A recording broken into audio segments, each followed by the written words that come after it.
You're listening to Redneck Redemption. I'm Todd. I'm Drew. I'm his dad. I'm his son. God gives everybody stories. We want to be good stewards of the stories God has given us. We may be an exception to the story rule because we've got quite a few of them. And you know, Christ, when he was here, he ministered to the masses in stories. And we went from bow hunting straight to this. Yeah, I know. Listen, Redneck Redemption, I'm telling you. Oh, yes, sir. That's how it works. If me and Dad can be used by God, anybody can. Well, we're excited to get started and to finally have a great way to share all these crazy stories with you guys in one place. Drew and I started recording these first few episodes at his house in Virginia, and since that time, some crazy things have happened. It's just kind of crazy how the Lord has provided for us. So in the near future, we're going to be using some brand new equipment for a higher quality sound, and probably eventually a high definition video format. This first episode, though, is going to be just a little bit different. When we started recording, we didn't have a script, but Andrew had a plan I didn't know about to let you guys know how we both got here. So this is just really a little bit of introduction to us. And I want to tell you that when we tell stories, we don't clean them up to try to make ourselves look good. What you hear today is going to be real and raw. And at one point, it's going to be a little colorful, and maybe a little more colorful than you might expect. But everybody's got a story, and today we hope ours encourages you and brings you back for more. And one last thing, this first episode is going to be just a little bit longer than most of our episodes. We just took a little extra time to let you know where we're coming from. Most of the time, these episodes will be between 30 and 40 minutes or so. All right, so here we go. Let's enjoy. Hey, today you can listen to the what do we call this? The debut episode. Isn't that what they call the first episode? Debut, pilot, they got all kind of names for it. This is the genesis of this podcast. The genesis of the podcast, okay. Stay tuned for revelation. So, I'm his dad. And I'm his firstborn son. And just before we go any further, we want to welcome all you guys. Thank you for even taking that time to give us a chance and just to listen. We just want to tell you, God gives everybody stories. And we want to use the stories that he's given us. We may be an exception to the story rule because we've got quite a few of them. Because we have a ton of stories that God has given us, and ranging from God told us to do this weird thing to God almost killed us, and now we get to share how awesome he is. Yeah, well, that's exactly right. You know, and that's really kind of how the concept of this started. Let's just do that. So, hey, what we're trying to tell you is we want to be good stewards of the stories God has given us. And several of you through the years have just really encouraged us to do something with these stories. And so here, it's been quite a while back. Andrew hollered at me and said, "Hey, Dad, I got an idea about something we could do. Let's do a podcast." Drew, just kind of tell them how this came to you, son. Well, I awkwardly enough, being younger than you, I'm technologically challenged. People tell me, and for those of you who don't know us, I'm 26 years old as we're recording this, and I got rid of my flip phone about 3 or 4 years ago. So I just discovered podcasts about 2 or 3 years ago, and the convenience of listening to those suckers by the radio talk shows on my way back and forth to work. And I was listening to them, and I got 2 of them that I listen to quite commonly. I'm a traditional bow hunter. I just got back into that about 2 or 3 years ago, so I started listening to a few of those podcasts, and all those guys have stories. And for those of you who want to hear good hunting stories from a Christian perspective, look up any story by Monty Browning, and that really inspired me as far as storytelling. And then I started listening to Unashamed with Phil Robertson, and those guys are putting out some good stuff. It just kind of came to me, it wouldn't take much to get one of these things going. So I just called Dad, and my thought process was we got all these people approaching things religiously from a theological standpoint. And, Christ, when he was here, he impressed the religious leaders of the day with theological in-depthness. I don't know. But I like that word you just created. By the way, you'll probably hear more of that. Oh, yeah. Word creation. He ministered to the masses in stories. Because stories is what we as people relate to. Right. He communicated abstract ideas through concrete examples. Yeah. Right. And a lot of people overlook that detail. They get so caught up in the meaning of the parables, they forget the reason for the parables. Yeah. I remember one time preaching somewhere, and a majority of what I preached on that night, I told a story, a big long story, and then I got to thinking, man, I need to just forget these stories and just preach the scripture, just the straight scripture. And man, somebody quickly reminded me of Jesus' teaching and preaching model, just like you said, son. That he's always telling stories and then turning those stories into, he did it over and over in the parables, just like you said about something abstract and something concrete. So anyway, through the years, as we have amassed more stories just by living, and just we enjoy sitting around and telling them, we want to just share some with you. And so some of this will be kind of off the cuff. Some of this may be just a little bit raw. Some of it might end up getting just a little bit edited. But we're gonna have a good time. And from a father's perspective, man, it just excited me to have a son that wanted to call me and say, Dad, let's do something together. And so, man, I'm honored that God has given us the family He's given us. Andrew is the oldest of our 5 children. It was wild times in our house, hence most of the stories. Yes, it was. I remember one time somebody asked me my kid's age, and when I told them, they said, man, and that was before Hannah was born, they said, I didn't need your phone number, man. I wanted your kid's age. But we're blessed with a bunch of kids, and it's an honor, really, for us to be able to sit around and tell stories and enjoy it, and then for Drew and I to get a chance to share some stories together and then point to the story maker. Just point to the one who is writing our stories and knows the end of our story and yours as well. And we're just going to have fun doing it, and we hope you enjoy this in the process. Because we're going to enjoy it whether you enjoy it or not. Yeah, we are. Talk to the folks, Andrew, about the name of this program. How in the world did we come to settle on this? Well, similar to the reason that I thought of this podcast, and I called Dad one day and I told him, hey, let's start a podcast, and he immediately hits me back with, what the heck would we start? Would we call a podcast that we started with? So I started putting some thought into it, and like I said earlier, a lot of people are they're so taken back with the theology and the letter of the law, spirit of the law, getting in depth with this stuff, and growing up in a smaller area, technically I did most of my growing up in Genoa, Arkansas, where a lot of people, they just want to know what I got in front of me and what I got to do. They're not worried about the in-depth, nitpicky, hair-splitting stuff that a lot of these podcasts are talking about. And I was like, well, what are rednecks better at than telling stories? And then if me and Dad can be used by God, anybody can. So That's redneck sure. redemption. That's for sure. I think just listening to you say that, for years I've talked about what really impresses people, and it's not just people in rural areas or people from the South. I think it's people in general. The Lord has just made opportunities for us to go several places across this globe and see and meet several cultures and people. And people are moved by what is real and by what they can relate to. And so, I can't afford to put up a front as a pastor, and I've been pastoring churches now since Andrew was born.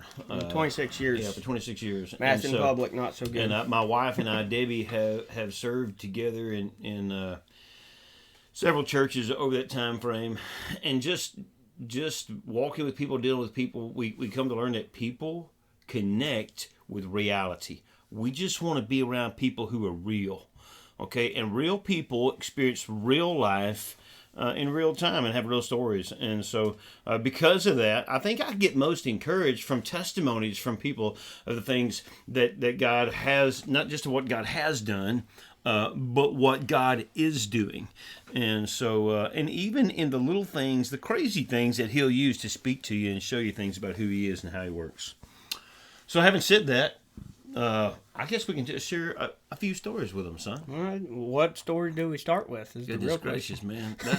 A year ago, it was a little over a year ago, we were sitting right here at your house, and I made a social media post, and in that post, and I may have done it in video format, I can't remember, but I just said something about, hey, through the course of the next year, we're going to, and we were already talking about this then. A whole year has gone by. We're just now getting started. But I remember asking the folks, I said, hey, if there are some stories you would like for us to include, drop them in these notes and comments. Now, before we hit record on this mic, I didn't pull up those notes and comments, but I was amazed at how many stories just from places where I have spoken that people sent messages back and just said, hey, don't leave this one out. Don't leave that one out. You know. Yeah. Well, we'll do this to get a starting point. Why don't we start with the crazy weird story of how you ended up being a pastor and not an architect? What? Okay. Okay, so this is totally unscripted here. It's interesting to me, son, that you want me to tell that story. So, man, I've got to learn how to make a long story short instead of what I have mastered through the years of making a short story long. Listen, if people are going to want to listen to a podcast, they're going to be bored. So making a short story long probably. So embellish upon it, huh? Man, I grew up in Southwest Arkansas. Now my wife and I serve in Northeast Texas, and we've pretty much stayed in that region all of our lives. But I grew up in a small church, Southwest Arkansas. Man, my dad was a deacon there. I remember going to a revival when I was probably 8 years old and hearing this guy preach, and that night when I got home, wanting to give my life to Jesus. And then I was 8. About a year later, when I was 9 years old, I remember waking up one morning and I shared a room with my little brother Kevin, who, if you guys, those of you who are our listeners, if you don't know him yet, you'll feel like you know him if you listen to this podcast much, because we will definitely be talking about my brother Kevin. Kevin and I shared a bedroom, and I remember one morning I woke up, I was 9, he was 8, and I just sat up and looked at him and I said, John 20:21. And he looked at me and said, what? I said, John 20:21. And he said, what does that say? And I said, I don't have any idea. It's just a verse popped in my head, you know. And so we looked it up, and it's Jesus is talking. He says, as my Father has sent me, even so send I you. And I thought, wow, yeah, that's cool. What does that mean? You know, and I remember going in. We walked in my mom and dad's bedroom, told them what happened, and they thought that was cool. They kind of made a big deal out of it, you know, and then I totally forgot that it ever happened. Until about 9 years later, at the age of 18, senior in high school, was already making plans for my life, was planning to be an architect, I built myself a drafting table already. I had bought equipment. I was already taking courses. I had already been drawing blueprints, had a scholarship to go to the University of Arkansas at Fayetteville and study architecture. But in March of my senior year of high school, which was way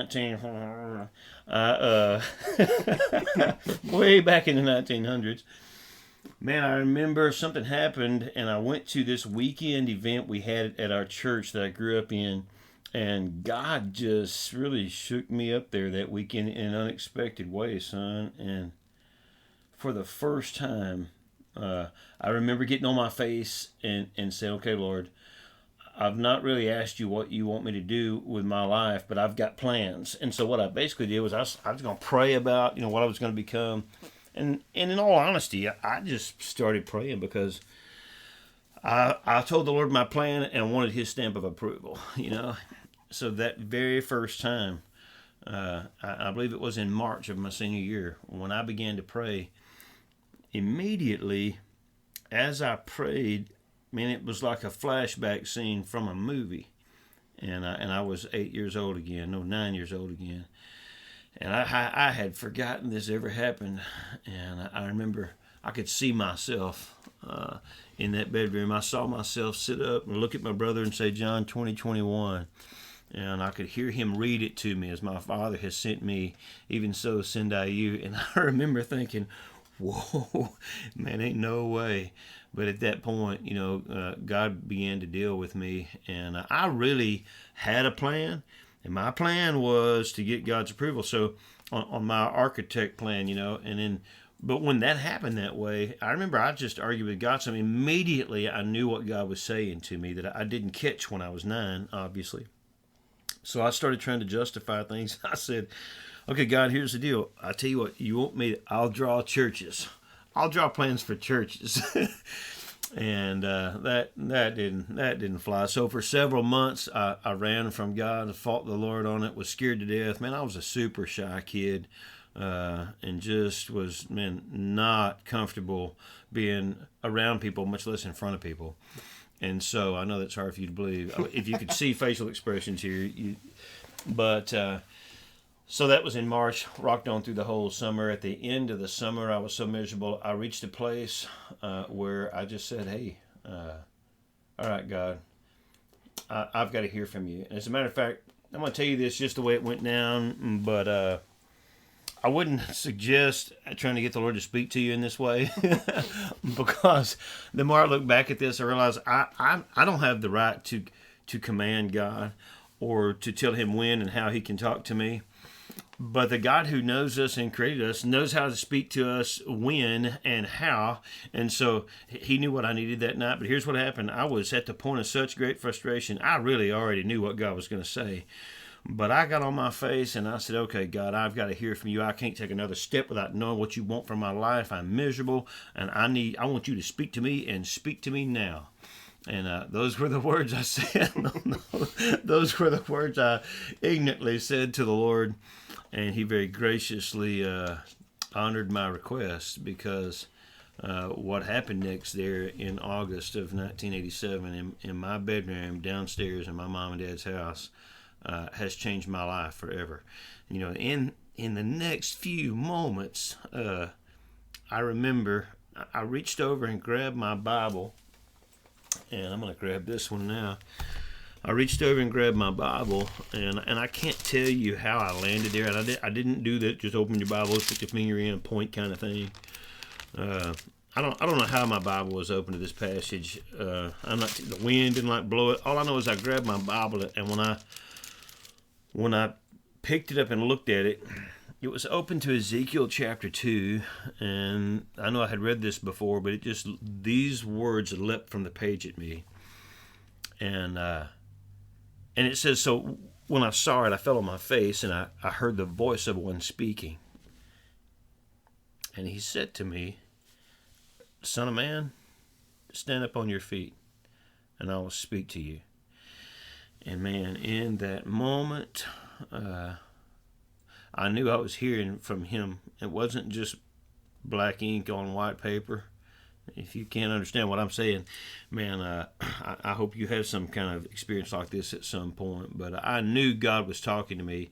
Simultaneously, when I read that verse of Scripture, stand up on your feet and I'll speak to you, man, I describe it as the presence of the Lord. I don't know any other way to describe it, but man, just my realization of his presence became so amazingly real in that moment that man, it was like the power of God just overcame me, and I couldn't remain standing there.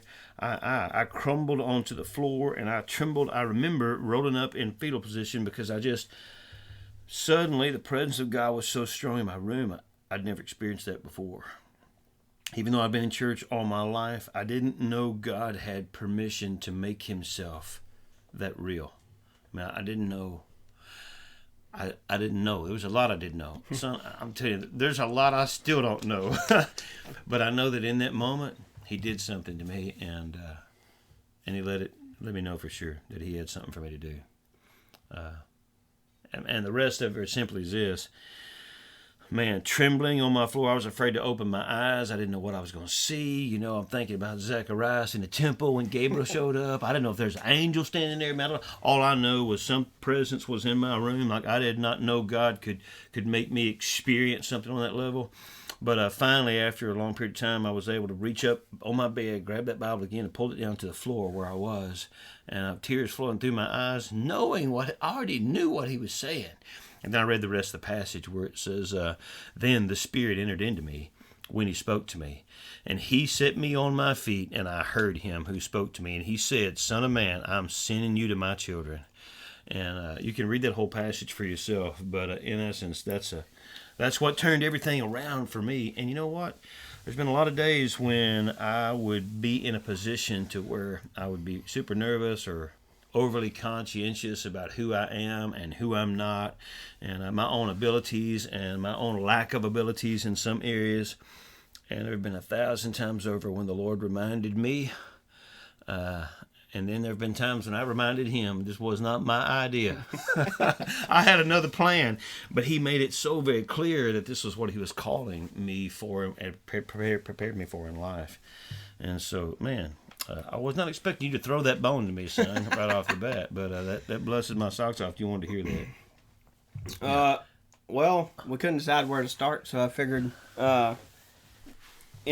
some stories about what led us to want to start this podcast. And Right. and for you, that is because you're in the ministry and you're reaching a point now where you're getting ready to get a little bit bigger than just the church that you're at or the community you're in. And so that's where your desire for this comes from. So I guess it's time for me to tell how I ended up right here where I was ready to do this podcast.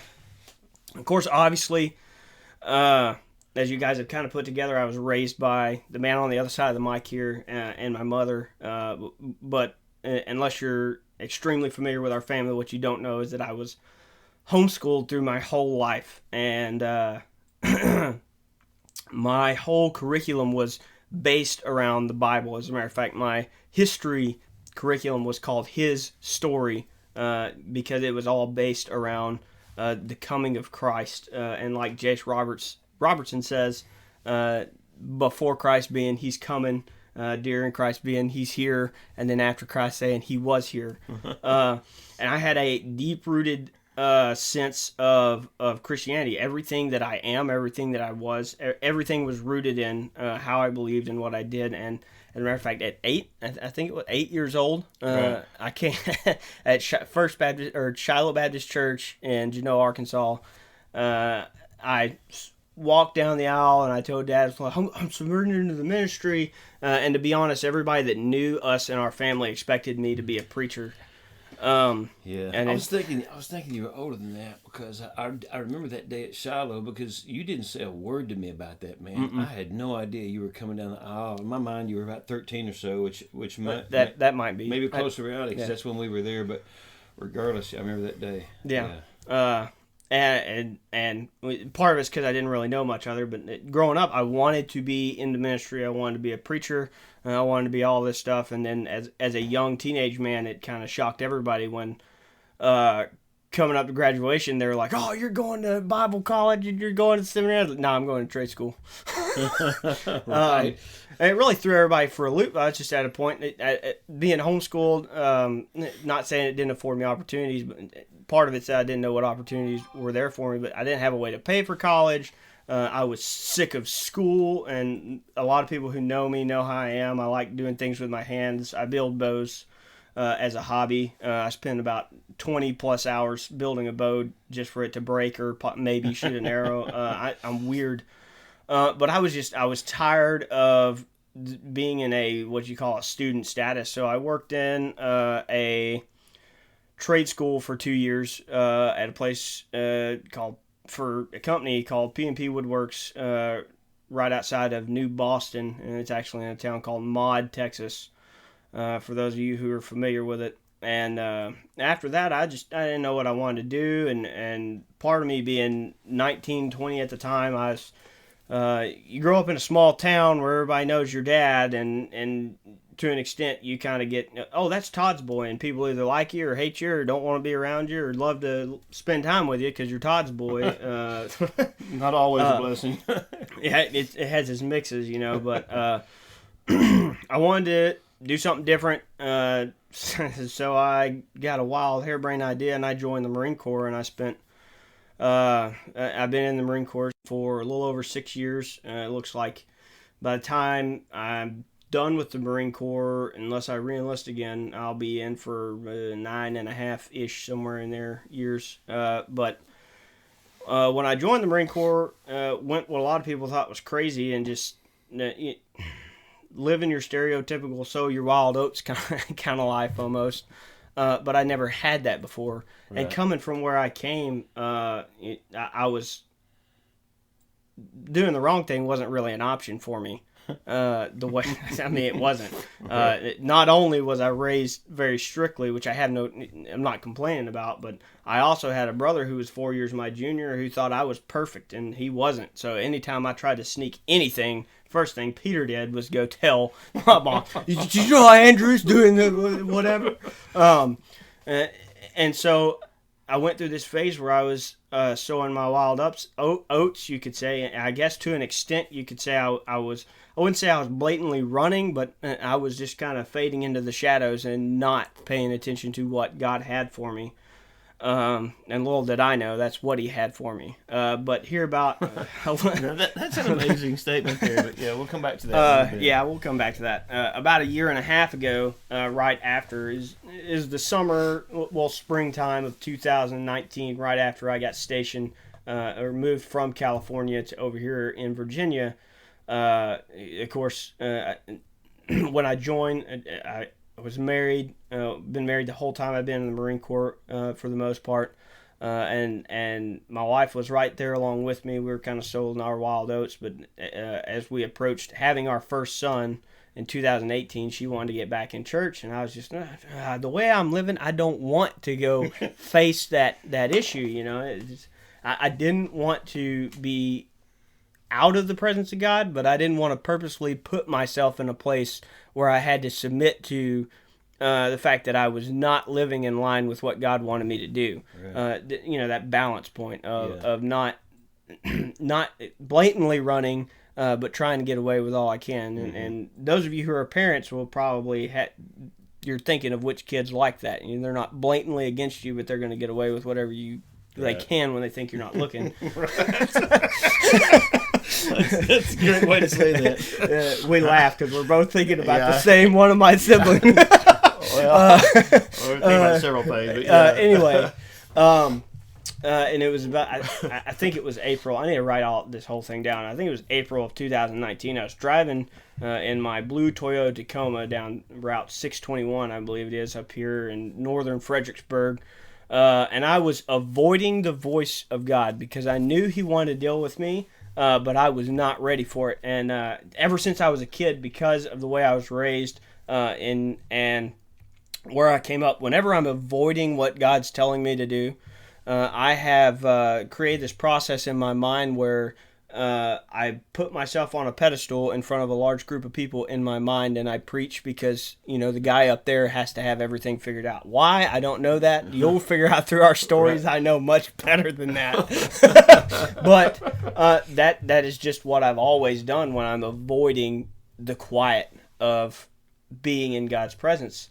And I was driving down the road, and clear as a bell, out of the blue, I heard God say, "I want you to build a bow." I said, "Huh?" Kind of thinking for a second. Well, that's easy. I can do that. That's all you want. Listen, I can handle that. So I went home, and my wife, I've given up this dream of building a bow back when I graduated high school just due to time. So I start pulling all my bow building books out and doing a bunch of research, and obviously the first thing I need is material. So I start looking where can I get material where I'm at right now. I don't have the option of going and cutting down a tree, etc. So I'm doing all this research, and it's not abnormal for me. Me and my dad and mom joke about I got a little bit of OCD from my grandfather because when I get an idea, I'm superimposed on that idea, and nothing can get me off of it. So it's not abnormal for me to pick up a new hobby and just go berserk with it and focus on only that. So my wife is sitting over there thinking, "Oh gosh, here's another one of these stupid hobbies that's gonna take all his time." Little did she know, I had marching orders from upstairs, and I was acting on them. Yeah, but you didn't tell her that at first, though. No. Yeah. It was actually a year ago that I told anyone this story. So the first thing I did is I went and bought a piece of it's cabinet stock. For those of you who are familiar, it's 1.5 inches by roughly 1 inch thick. Or 1 3/4 inches by roughly 1 inch thick piece of red oak from the store, and I started working on a bow, and I managed to build one, and it's not very good, but it'll launch an arrow at probably about 90 feet per second. And so that wasn't good enough for me, so I went and bought another one and started working on another bow, and I got it built, and it worked fairly decently for quite a while. It's still got pieces of it laying in the shop right now. But it wasn't enough, and part of it was because in the pursuit of this bow, I was in pursuit of what I didn't want to know. I was a very conflicted person for a little while. I was building these bows partially to avoid God, but partially to pursue why the heck would you tell me to build a bow? And so these two little simple bows, one of them I actually was going to hunt with, but it didn't work out that year. These two simple bows, they weren't enough. I wanted to be able to harvest my own material from out in the woods, cut it down, split it up, dry it, and from start to finish, from harvesting the wood out where trees grow to the finished product, which is a bow that can go hunting, that I can hunt with and harvest a deer with. I wanted my hands on all of it. So my wife had made a friend that lived just down the road from us who had 4 acres at the time, and they had a hickory tree on there, and they said, hey, you can come, it's about 10, 12 inches in diameter. You can come cut it down. I don't care. Just clean up the trash. I went over there, and this dude thought I was crazy because I wanted to make one with all hand tools. Right. So I showed up with an axe and some splitting wedges, and this guy's like, dude, I have, I got a chainsaw in here, and I'm gonna do it all hand tools.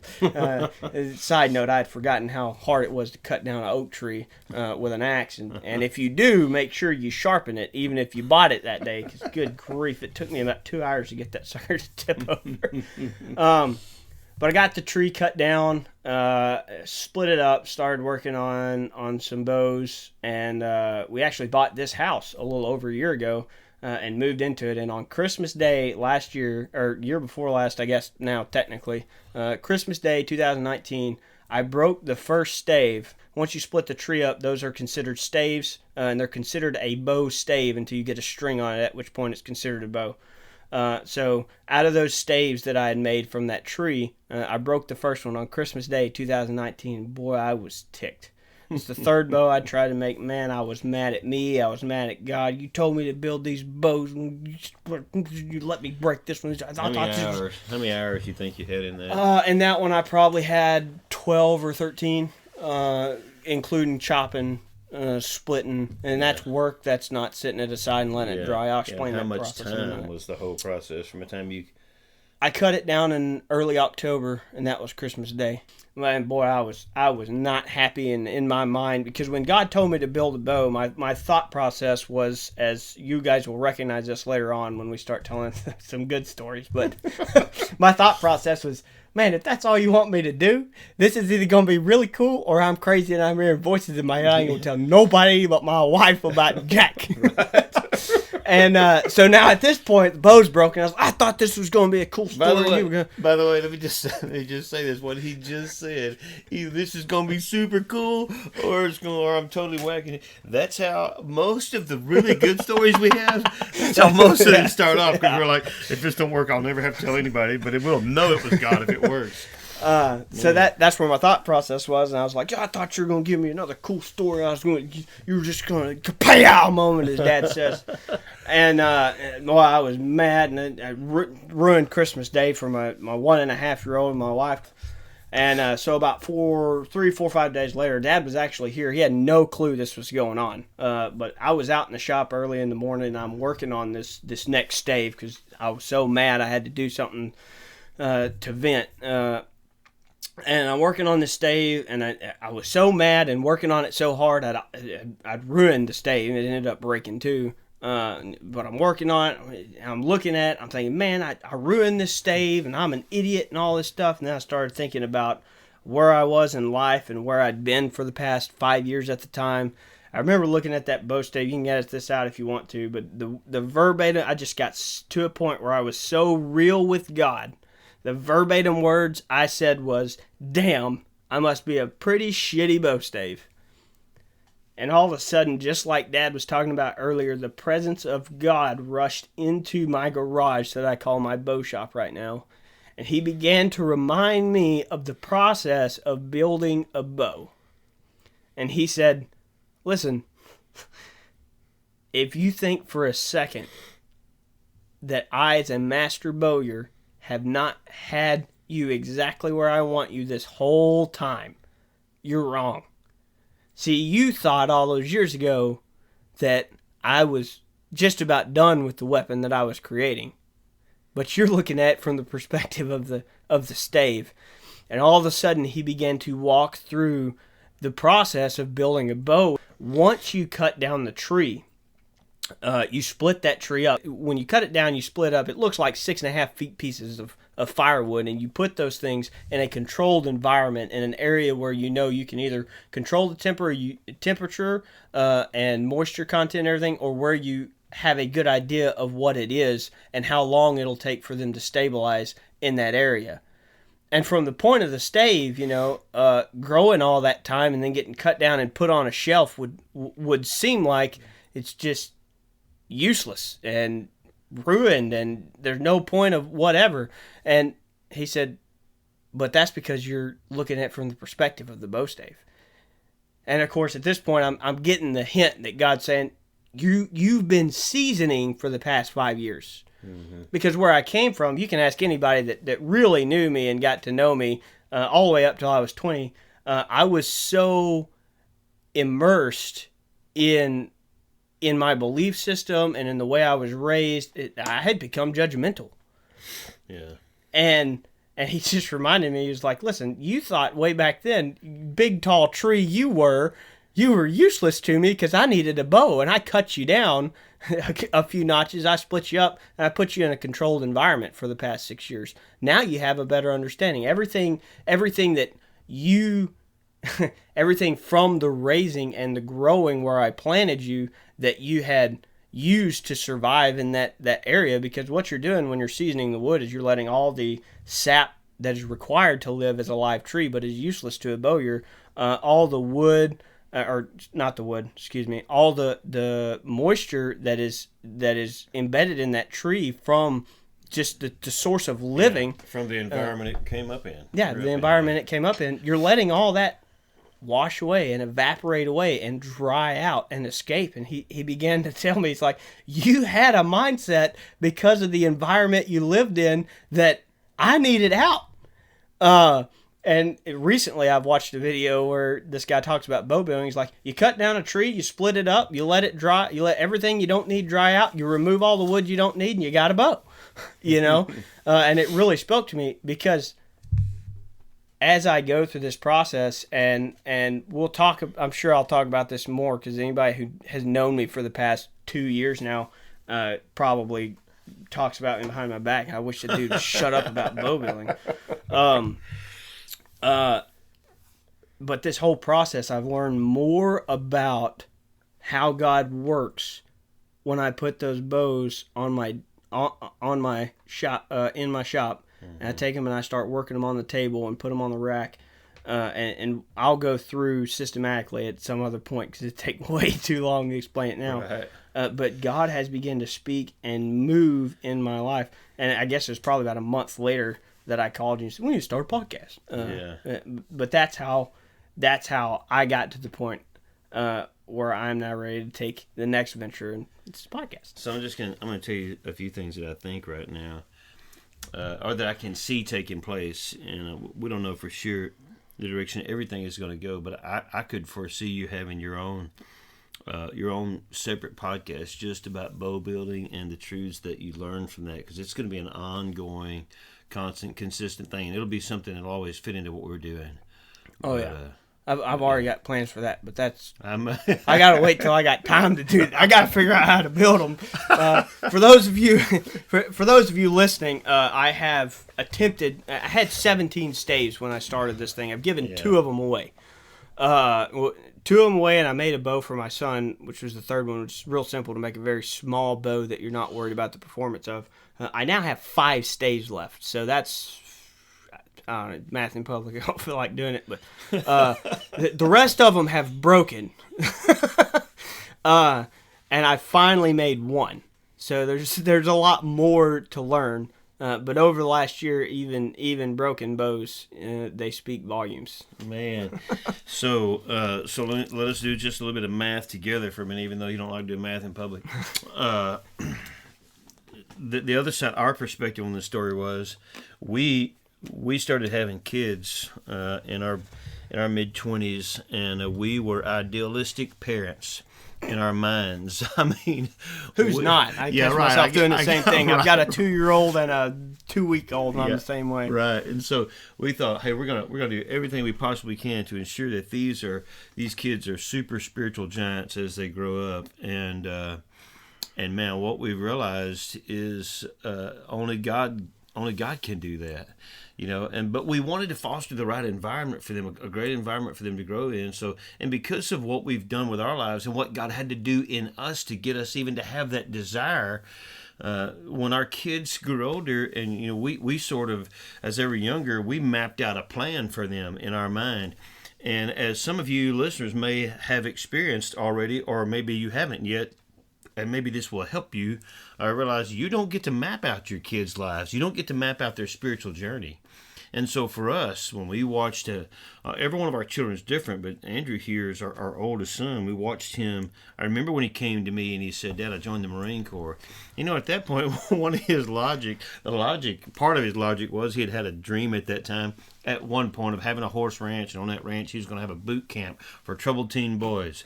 And so at least that's the excuse he used. He said, "I'm going to go get this boot camp part down. I've joined the Marines." And I said, "You did what?" And so I told him, I said, "Son, I'm not saying the Marines is bad when I said a harebrained idea. I'm saying that from my perspective, the reasons I was joining it was probably a harebrained." Well, not only that, but just the environment he grew up in. I told him, I said, "Son, you grew up in a bubble. You're about to go. You have no idea what you're about to walk into." And I had a faint idea, but and he said, "Dad, I know. I've been around construction. But anyway, I thought, oh man, he don't have." But he faced worldviews he'd never faced before. He faced the fact that you had kind of a silver spoon religious system. Because everything that you believed and had practiced and had done, you pretty much, we put it in your mouth. You said it earlier. Living another way was not an option. Yeah. But it's not, and not just because we wouldn't allow it, but because it really wasn't an option for you, because you just never had any other choices. This was all there was to life, to live like this. I was the oldest homeschooled son of a Southern Baptist preacher, and I mean, I'm not saying woe is me. I'm very thankful for the way I was raised. I want everybody to understand that. I'm not complaining about the way I was raised. It's given me a great foundation, and it's brought me back to where I am today. All right. But I had to go out and have that experience. I had to have a time of seasoning where everyone goes through a time of seasoning. For me, I had to be exposed to that that I wasn't used to. I had to come out of the religious environment and realize what real people experience. That is the main thing. Not only the homeschooled son of a Southern Baptist. Let's talk about the homeschooled side of that, because your mom, Andrew's mom, my wife Debbie, and she has a degree in music. But she also, when we were going to college, she wanted to take the theology courses too. So she'd come across where she went to college, was across the highway from where I went to college. She'd come across and take the biblical language classes, the Greek and the Hebrew. And fortunately, she was a year behind me in those classes, because she set the curb in both classes. And all those pastoral major students were always calling me like, "Man, tell your wife to chill on this curb thing, man. She's killing us." She's always been passionate about the Lord and about His Word. And so from both angles, that was your house in life growing up. Yeah. So I'm saying all to say this. As our kids got older, and we hoped and we dreamed and we thought and we planned and mapped out all these things, and then all of a sudden they began to be different people than we might have dreamed of them in an idealistic situation. Then the next thing we know, this sucker's joined the Marine Corps. And then I'll never forget, we might as well just go all out on this story. Now go for it. Okay. The very first time I saw a Facebook post, Andrew, when he left home, I'd never heard him use one profane word. I'd never heard him say one dirty word. You've already heard him say 2 in this podcast. So now, and he didn't do that for effect or for drama, but just for the sake of being real. Just like, yeah, understand, I'm not trying to be disrespectful. I know most of you probably came to this podcast to hear something clean and maybe family friendly. But like Dad said at the beginning, we didn't start this podcast to be another theological guru type thing where you or a picture of perfection. Yeah, it's reality. Reality is the reason we started this podcast. Real people meeting a real God in real circumstances. Because real people are real sinners. We're born with these tendencies. We're not like God. We're unholy. We're depraved. And because of that, we walk through real issues in life. And we try to raise our kids in this bubble, but when this one left home and joined the Marine Corps, and like I said, he'd never cussed, he'd never smoked, he'd never drank, he'd never anything. Matter of fact, he did not think highly of people who did, because we didn't realize, we did not intentionally create that kind of mentality in our kids. But he told you a while ago, in some ways he thought he was better than other people. And he was judgmental of other people. And man, the last thing we ever intended to create in our home was a judgmental environment. But that's what naturally came out of that for you, until God had to show you out. That's what I started to say. The first time a friend of his posted a picture on social media of him in Japan in a bar with a cigarette in his hand. All right. Well, let me paint. I don't remember which picture was posted. And like I said, I wasn't blatantly running from God, but I was just trying to get by, and I knew if my dad got a hold of that, boy, you should have heard this. My dad would have been upset if he heard what I told my buddy for posting that picture. Well, but what got me was when he knew that I had seen that, or no, I think you contacted me first. When he knew that it was possible for me to see that because this guy tagged him in a post. He said, Dad, and here's his approach, which I, to this moment, son, I appreciate this. In one regard, and in one regard, it told me several other things, but he said, Dad, listen, here's what's happened, here's what's out there. I'm very upset with this guy. And your statement was, I'm not meaning to drag your name down. Yeah. I don't want to drag down your name. And I remember thinking, my first thought was, I really appreciate that. Heart in that mentality, but dragging down my quote unquote good name, first of all, if anybody knows me, I'm not a good enough actor to act like I've got everything together in a bag of chips. But my first thought was, man, my good name is the last concern I have, right now. But for Debbie and I to watch our son walk down a path that we had intentionally chosen to walk away from at not much younger than he was when he's experiencing all these things for the first time, was painful for us, was disheartening, was disappointing, and we couldn't have spiritual conversations with him. We attempted to, but we realized at some point that if we try to push him in the right direction, we're only going to push him away. And I remembered something about my own upcoming. My mom and dad raised me in a similar way. I mean, not the same way, but it wasn't my mom and dad that saved me. It wasn't my mom and dad that made me passionate. It wasn't my mom and dad that filled me with the Spirit. It wasn't my mom and dad that gave me a hunger for the Word, because it wasn't my mom and dad I had an encounter with in my bedroom that night. Yeah. It was God. It was Him, and I couldn't deny that, and I wanted more of that, even though it scared the daylights out of me. And so, a little over a year ago, or however long ago that was now, when I think it was in this very room when your mother came back here, and y'all stayed up all night long, and you just started, and that was the first night you told her or Marlena. Yeah. And your wife and your mom are in this room, and y'all stayed up all night long. Your mom calls me the next morning. I'm back home in Texas, and she's telling me, you ain't gonna believe the conversation we had last night. Son, you blessed your mom. But for him at that point to know, okay, God has dealt with me. But what really had to happen, I remember writing you this letter. I don't know if you ever even got it. We've probably discussed it 16 times, and I've forgotten our conversation. I remember I wrote Drew a letter after that whole picture and that whole event, and him mentioning not wanting to drag down our good name. And I thought, man, one of the lines in the letter I wrote you said, welcome to the real world. So now you're just one of us, Yeah. And for me, and my mom, your Nana, helped me with this, too, because she saw it, and I know you're worried about your grandma and grandpa seeing it. Lord have mercy, just because they want what's best for their grandkids. But I remember your Nana said, Todd Andrew was always such a good kid coming up. He was too good because he thought he was good.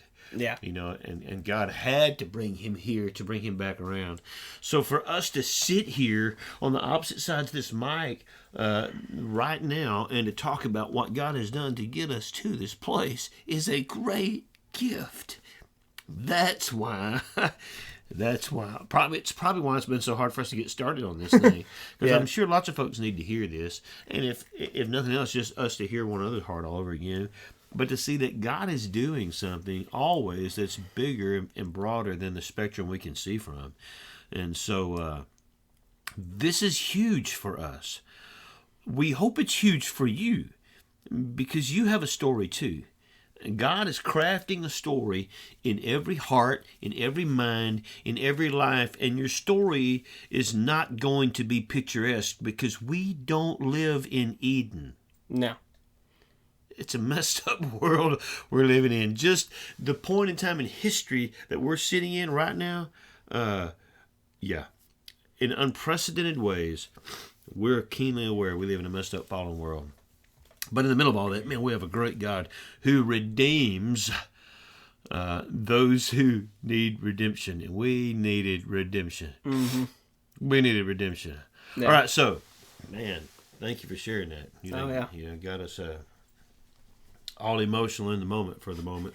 Hey, we don't know what to tell you that you can expect each time we get together, but you can expect this. We're not going to put up a front for you. We're not going to try to put up a show for you. We're not going to try to impress you.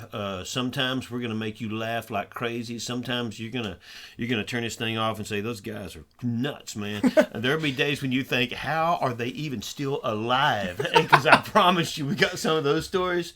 But we hope that every single time you turn off one of these episodes, you're going to say, man, there's no doubt that those guys, that crew, that family, their friends, they really are just a bunch of real people, maybe redeemed rednecks, huh? Honestly, man, there was a long time in my life I did not want to be recognized. I wanted to be seen not as a redneck.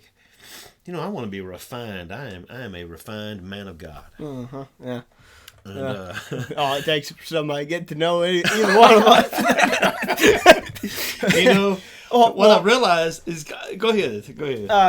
Not to bring up the bow again, and like I said, I'm sure our listeners are going to get it. I'm but that again. One of the many things that God revealed to me in that moment in my garage is, you see, anybody who's worked with wood knows that anytime there's a knot or a weird run in the grain of the wood, it's normally because either something external or internal has inflicted harm to that tree.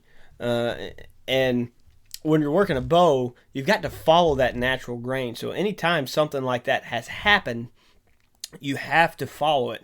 And the finished product is, with some of the best, coolest, and most beautiful bows in the world, are from trees that everybody says, hey, that'll never make a bow.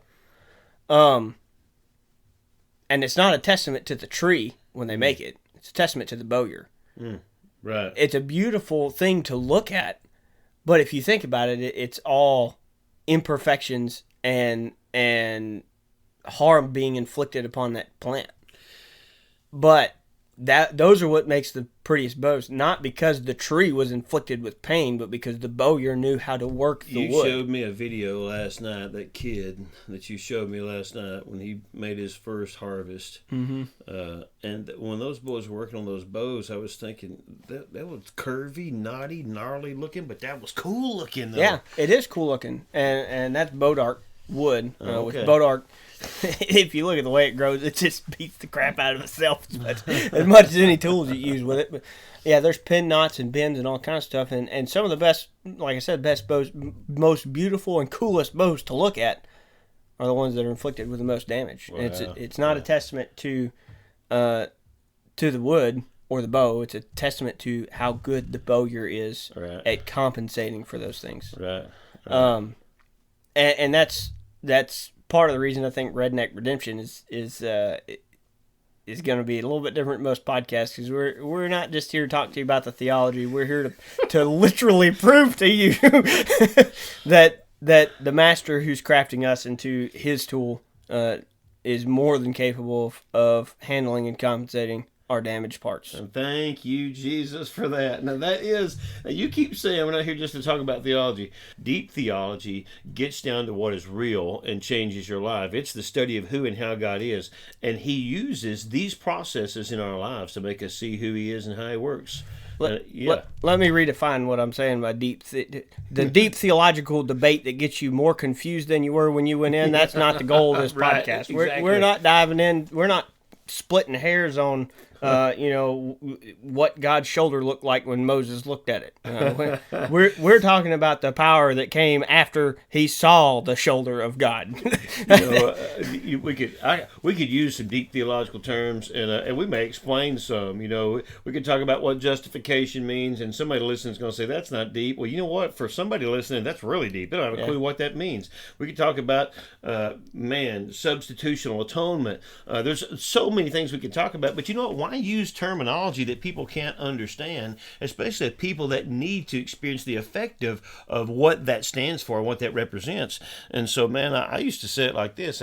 I like to preach. I like to use McDonald's terminology. Not everybody can afford the most expensive steakhouse, but just about everybody can afford to drive through McDonald's. I want to use terminology you can understand, and that'll bring you to a place in life where you can walk with the God who created you. Hey, I like that one. I've never heard you say that before. Well, that's a miracle.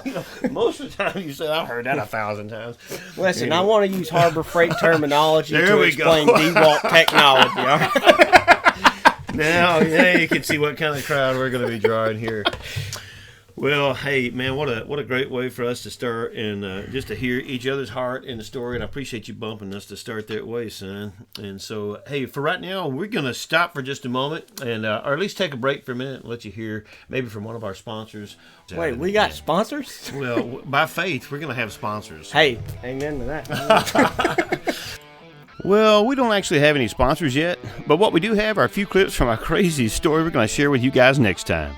He's got a pretty good entrance story here. Oh, yeah. No midwife, no doctor, no nothing. Just me and my wife. Water broke at 131, head crowned at 132, and baby was here at 133.